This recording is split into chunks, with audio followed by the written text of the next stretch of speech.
Bismillahirrahmanirrahim. Assalamualaikum warahmatullahi wabarakatuh. Sebelumnya perkenalkan, kami dari kelompok 4 yang beranggotakan 8 orang. Saya sendiri atas nama Masni dan teman kelompok saya yaitu Saskia Aulia Yusri, Rizka Rahmayanti, Fitriani Hakim, Nurul Fadila, Arena Kaswariena, Nur Asisa, dan Uswatun Hasanah. Nah, di sini di video kali ini kami akan membahas terkait dengan alokasi anggaran pro gender budgeting, yang mana kami kaitkan dengan alokasi anggaran yang ada di Desa Maritengae, Kecamatan Supak, Kabupaten Pinrang. Nah, baik, untuk materi pertama yaitu terkait dengan pro gender budgeting. Nah, jadi apa sih sebenarnya itu pro gender budgeting? Nah, menurut Kementerian Pemberdayaan Perempuan Perlindungan Anak Republik Indonesia, Perencanaan dan Penganggaran yang Responsif Gender atau PPRG merupakan salah satu bentuk penerapan strategi pengarus utamaan gender dalam pembangunan, khususnya dalam tahap perencanaan dan penyusunan anggaran. Dengan mengadopsi PPRG, kita mengakui bahwa laki-laki dan perempuan memiliki kebutuhan persoalan dan perspektif yang berbeda, dan karenanya keduanya harus dilibatkan dalam pembangunan agar tercipta akses, partisipasi, kontrol, dan manfaat atau APKM yang merata demi mewujudkan keadilan dan kesetaraan gender. Nah, baik, untuk selanjutnya akan dilanjutkan oleh teman kelompok saya.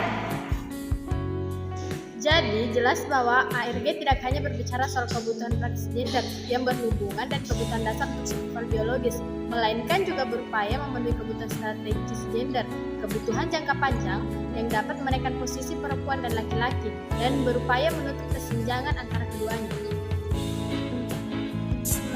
Perkenalkan, nama saya Arena Kaswariena dan saya akan menjelaskan indikator pertama mengenai pro gender budgeting dari hasil wawancara kami.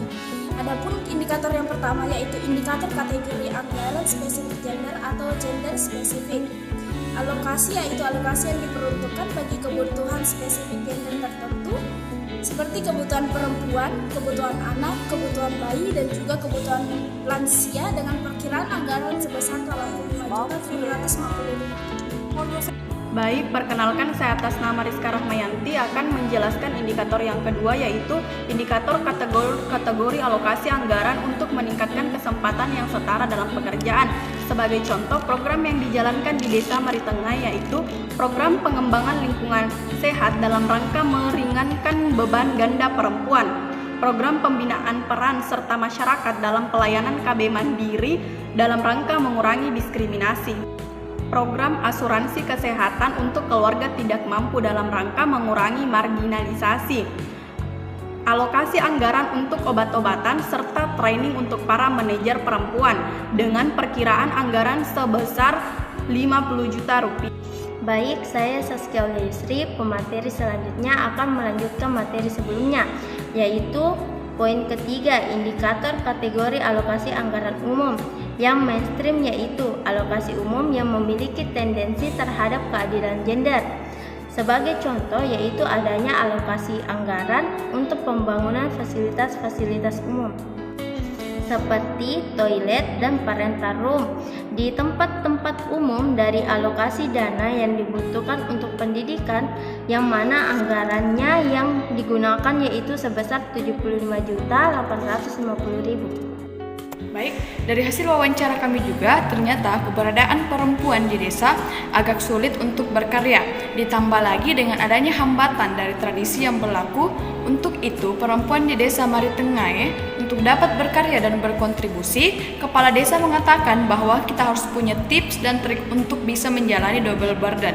Kita juga harus cukup pintar untuk berada dalam posisi peran mengurus anak dan keluarga. Selanjutnya, peran kaum laki-laki di bidang gender itu dapat membantu kerjasama dengan dinas lainnya, dan juga laki-laki dan perempuan bisa bekerja sama dalam hal sosialisasi terkait dengan pro gender budgeting. Program-program yang dijalankan terkait progender budgeting yang ada di Desa Maritengai, Kecamatan Supa, Kabupaten Pingrang telah berjalan dalam beberapa tahun, dan program-program yang dijalankan ini sudah cukup efektif dengan pengalokasian APBDes yang progender budgeting. Dengan diterapkannya program yang terkait dengan progender budgeting di Desa Maritengai ini diharapkan dapat meningkatkan taraf kehidupan masyarakat dan memperbaiki kondisi kesenjangan antara perempuan dan laki-laki terhadap akses partisipasi, kontrol serta dapat mengangkat isu ketertinggalan dari salah satu jenis kelamin.